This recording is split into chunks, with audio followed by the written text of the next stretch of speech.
جوانی که زمینه فحشا و بی‌عفتی او فراهمه و هیچ چیزی مانع او نمیشه که بره تن به فحشا بده، فقط یک چیز، اونم این که خداشو دوست داره و عفت و پاکدامنی و آبروشو دوست داره. اونقدر شهوت به او فشار میاره که همینجور پریشان تو کوچه و شهر داره میچرخه. کسی ازش سوال نمیکنه چرا گرفته هستید، چند مدت تو خودتید، شما نمیدونید مبارزه شهوت. کتاب‌هایی نوشته شده، این کتاب‌ها رو بخونید، جرائم روانی جنسی. شهوت پهلوان از پا در میاره. شیخ و ملا و حاکم و پادشاه و گدا و سفید و سیاه و تاجر و فقیر رو نمیشناسه. باید به موقع بهش رسید، باید به موقع معالجش کرد، وگرنه آبروی برای شیخ، نه آبروی پسر شیخ، دختر شیخ و ملاست، پسر پادشاست. تاریخ و ورق بزنید که شهوت چه خرمنهایی رو برباد نداده، منجر به چه گناهایی که نشده، حتی منجر به قتلم شده، منجر به آدم ربایی شده، منجر به اعتیاد شده، منجر به دزدی شده. شهوت باید به موقع معالجه کرد. پیامبر صلی الله علیه وسلم در حدیث دیگر میفرمایند در یک جامعه هرچی که آمار متأهلین، آمار مجردین کمتر بشه بیاد پایینتر، آمار جرم و جنایت هم میاد پایین. از این دیگه واضح‌تر بگه. پیامبر صلی الله علیه وسلم میفرمایند اگر میخوای در جامعه شما آمار و ارقام جرم و جنایت بیاد پایین، کم بشه، آمار جوانای مجردتون رو کم بکنید، خیری ناستین بالا بزنن. دیگه هم چند شب پیش ما گروه بودیم طرف سیریک، 20 داماد، یه عزیزی بلند شد گفت نفر 500,000 تومان من هدیه میدم به این دامادهایی که یک جا چه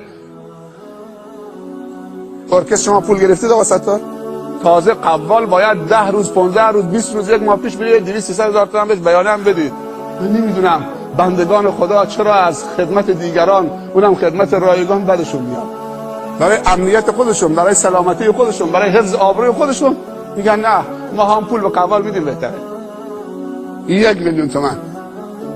روز قیامت اگر که صف تو با صف رسول الله جدا کردن، تو رو بردن تو صف قوال که خوب پول میچسبونی تو پیشونیش، صف رسول الله همون طرفه، خواستی که بری اون طرف رسول الله، قوال میخواد بری اون طرف، دیگه تو برو، تو خدا یه صف تشکیل دادی در مقابل رسول الله صلی الله علیه و سلم، حالا میخوای بری تو صف رسول الله.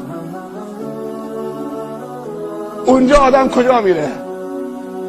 اونجا دیگه نمیذارن سر توی واشکی بندازی من برم تو صف رسول الله قایم بشم، از همونجا درت میارن، خواب از همه میپره. دشت محشر میگن یه تپه شنی هم نداره، میگن دشت محشر، خودمون نمیگیم دشت محشر. ما سحر داریم با جیمی و سحر داریم با دو چشم، یعنی سرزمین بیخوابی، سرزمینی که اگر تو 1 سالم نخوابیده باشی بارم ترد نمیذاری، اینطوری گرفتی سرت. امروز درباره من چه قضاوت میشود؟ لخت مادرزا، کسی نگاه به شرمگاه کسی نمیکنه. ام المؤمنین عایشه سوال کرد رضی الله عنهما، یا رسول الله مرد و زن لخت مادرزا از قبل در میان؟ گفت مرد و زن لخت. گفت نگاه به شرمگاه هم نمیکنن. گفت حول و وحشت اون روز به کسی اجازه نمیده نگاه بشه، هر کسی سرش گرفته. اینجاست که یه عدی میگن که ها امقرؤ کتابیه انی ظننت انی ملاقیه، کتاب من بخورید من قبول شدم، من تو صف رسول الله صلی الله علیه و سلم و یاران رسول الله و ناصرین رسول الله و حامیان دین و سنت رسول الله صلی الله علیه و سلم در دنیا بودم. زمینه انحراف داشتم ولی به خاطر خدا انحرافمو خرد کردم، گردن هوسمو خرد کردم، تابع خدا و رسول خدا کردم.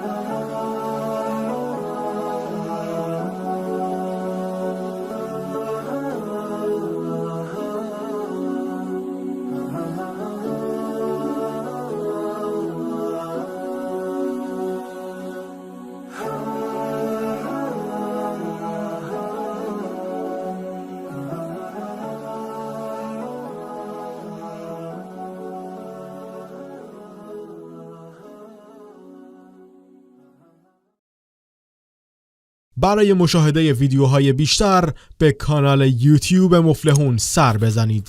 مشترک بشید و منتشر کنید، اجر ببرید.